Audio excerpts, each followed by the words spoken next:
बिस्मिल्लाहिर्रहमानिर्रहीम दोस्तों आ साढ़े कोई फ्रिज आ ठंडक नहीं कर रही जल्दी जल्दी रुक गई असीं हुण चेक करते पे की मसला आया इस असीं पेच खोलते हैं खोल के चेक करते हैं कि चीज़ इसकी काम नहीं कर रही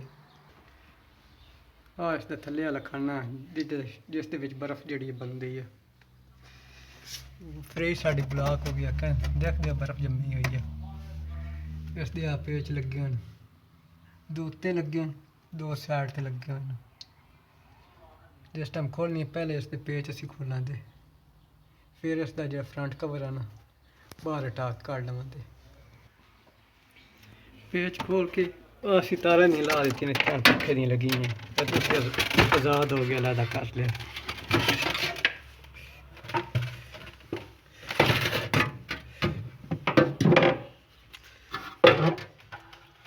बर्फ साड़ी थले जमी हुई है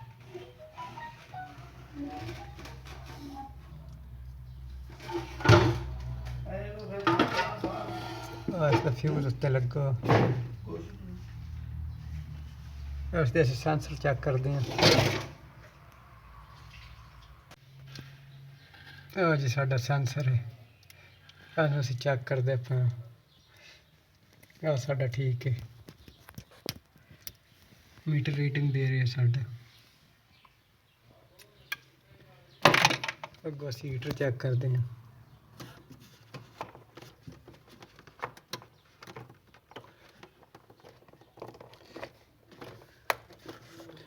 इसमें जिवें उतारे इंज ला दिता इसका हीटर मेन मीटर ना असीं 20 केत रखेंगे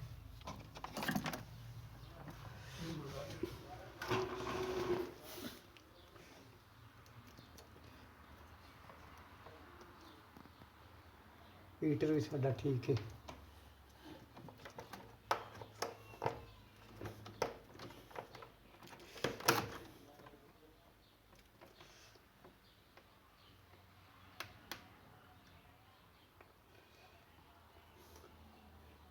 भी साडा एक हीटर भी ठीक है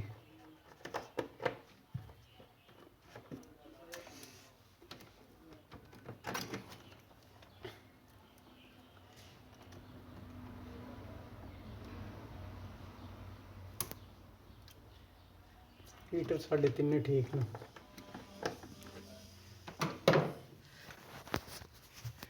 इस देख के पानी वाल सुराख वो चेक कर दें कि बंद नहीं दो नज़र आ गया ना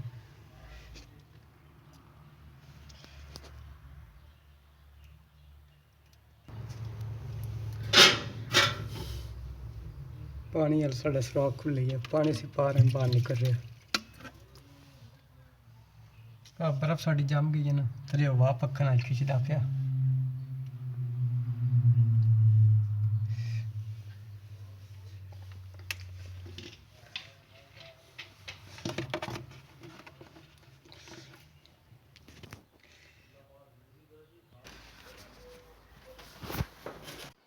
असीं पक्खा उतारिया पक्खा साडा जाम आ हुण असीं पक्खा जेह्ड़ा चेंज इसदा करदे आं नवां पक्खा लैंदे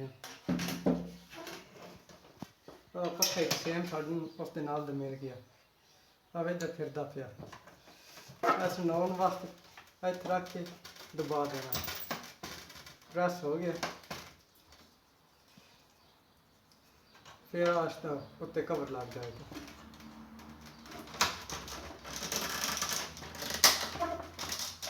बैठ गया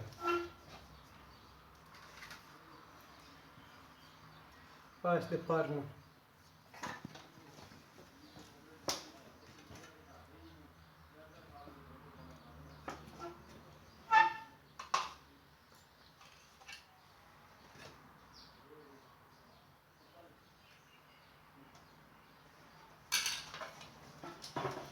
इसका फ्रंट कवर रखने लग जाएगा लाट में बैठते हैं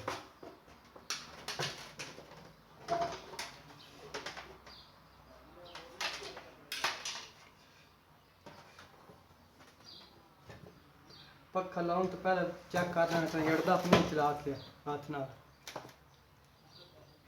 जे थोड़ा जिहा जड़ा तो बाहर बड़ी आवाज़ आती है ਜਿਵੇਂ ਤਾਰਾਂ ਉਤਾਰੀਆਂ ਨੇ ਇਸਦੀਆਂ ਇੰਜ ਅਸੀਂ ਇਸਦੀਆਂ ਤਾਰਾਂ ਲਾ ਦਿੰਦੇ ਹਾਂ।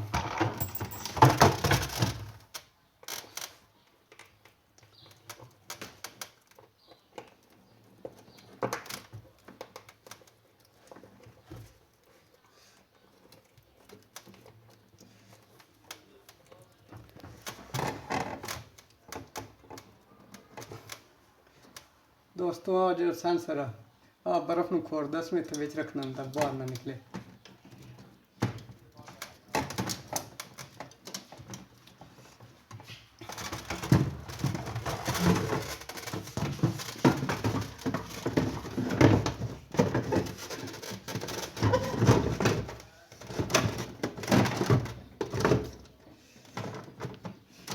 ਇੱਕ ਮਿੰਟ ਨਾਲ ਸਵਿਚ ਲਾ ਕੇ ਚੈੱਕ ਕਰਦੇ ਹਾਂ ਪੱਕਾ ਸਾਡਾ ਚੱਲਦਾ ਕੋਈ ਨਹੀਂ ਚੱਲਦਾ।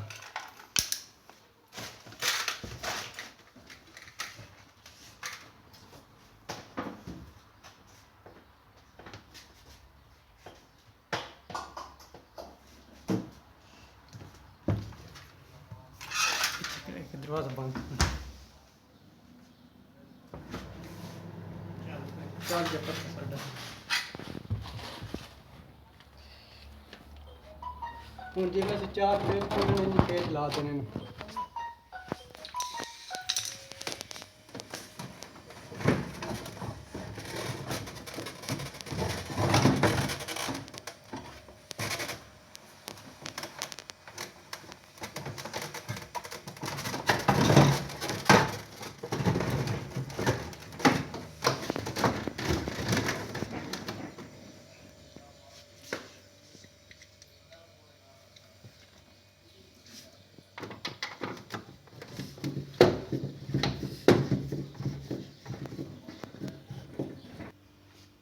ਹੁਣ ਜੀ ਲੱਗ ਗਿਆ ਸਾਡਾ ਇਸ ਦਾ ਜਿਹੜਾ ਸਮਾਨ ਖੋਲ੍ਹਿਆ ਸਾਰਾ ਫਿੱਟ ਕਰ ਦਿੱਤਾ।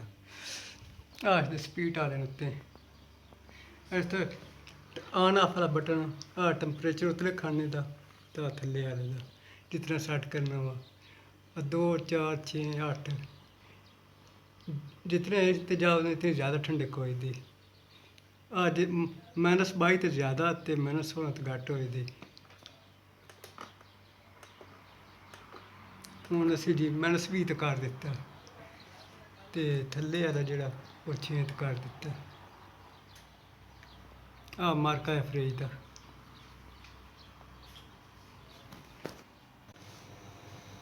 ਫ੍ਰਿਜ ਦਾ ਸਾਡਾ ਕੰਮ ਖਤਮ ਹੋ ਗਿਆ। ਫ੍ਰਿਜ ਅਸੀਂ ਜਿਹੜਾ ਪੱਖਾ ਇਸਦਾ ਚੇਂਜ ਹੋ ਗਿਆ। ਸਾਡਾ ਪੱਖਾ ਪਹਿਲਾਂ ਸਾਡਾ ਜਾਮ ਆਈ, ਹੁਣ ਅਸੀਂ ਨਵਾਂ ਪੱਖਾ ਲਾ ਦਿੱਤਾ। ਤੁਸੀਂ ਦੇਖੀਏ ਕਿਸ ਤਰ੍ਹਾਂ ਲੱਗਦਾ। ਪੱਖੇ ਦਾ ਕੋਈ ਕੰਮ ਮੁਸ਼ਕਲ ਨਹੀਂ। 2 ਹੀ ਤਾਰਾਂ ਹਨ, ਉਸ ਦੇ ਇੱਕ ਕਲਿੱਪ ਹੁੰਦਾ, ਜਿੱਥੋਂ ਤਾਰਾਂ ਉਤਾਰੀ ਦੀਆਂ ਉੱਥੇ ਫਿਰ ਫਿੱਟ ਕਰ ਦੇਣੀ, ਲਾ ਦੇਣੀ। ਜਿਸ ਇਸ ਦੀ ਸੱਜੀ ਖੱਬੀ ਤਾਰ ਦਾ ਉਲਟੀ ਸਿੱਧੀ ਦਾ ਕੋਈ ਮਸਲਾ ਨਹੀਂ। 2 ਹੀ ਤਾਰਾਂ ਜੀ ਹੈ ਉਹ ਬਿਲਕੁਲ ਸਿੱਧੀਆਂ ਲੱਗਦੀਆਂ ਨੇ।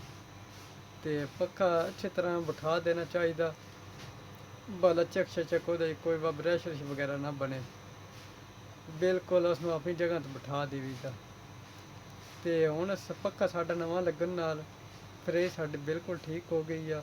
ਹੁਣ ਇਸ ਦਾ ਉਤਲਾ ਖਾਣਾ ਵੀ ਕੂਲਿੰਗ ਕਰੇਗਾ, ਥੱਲੇ ਵਾਲਾ ਵੀ। ਅੱਗੇ ਉਤਲੇ ਖਾਣੇ ਤੱਕ ਹਵਾ ਨਾ ਪਹੁੰਚੀ, ਪੱਖੇ ਦੀ ਸਪੀਡ ਘੱਟ ਆਈ ਨਾ ਤੇ ਥੱਲੇ ਪੱਖਾ ਹਵਾ ਨਾ ਖਿੱਚਦਾ ਪਿਆ। ਹੁਣ ਪੱਖਾ ਹਵਾ ਜਿਹੜਾ ਸੀ ਖਿੱਚ ਰਿਹਾ ਤੇ ਤੋੜ ਉੱਤੇ ਤੱਕ ਪਹੁੰਚਾ ਰਿਹਾ ਖਾਣੇ ਤੱਕ। ਤੇ ਹੁਣ ਅਸੀਂ ਇਹਦਾ ਟੈਂਪਰੇਚਰ ਜਿਹੜਾ ਉਹ ਵੀ ਸੈੱਟ ਕਰ ਦਿੱਤਾ।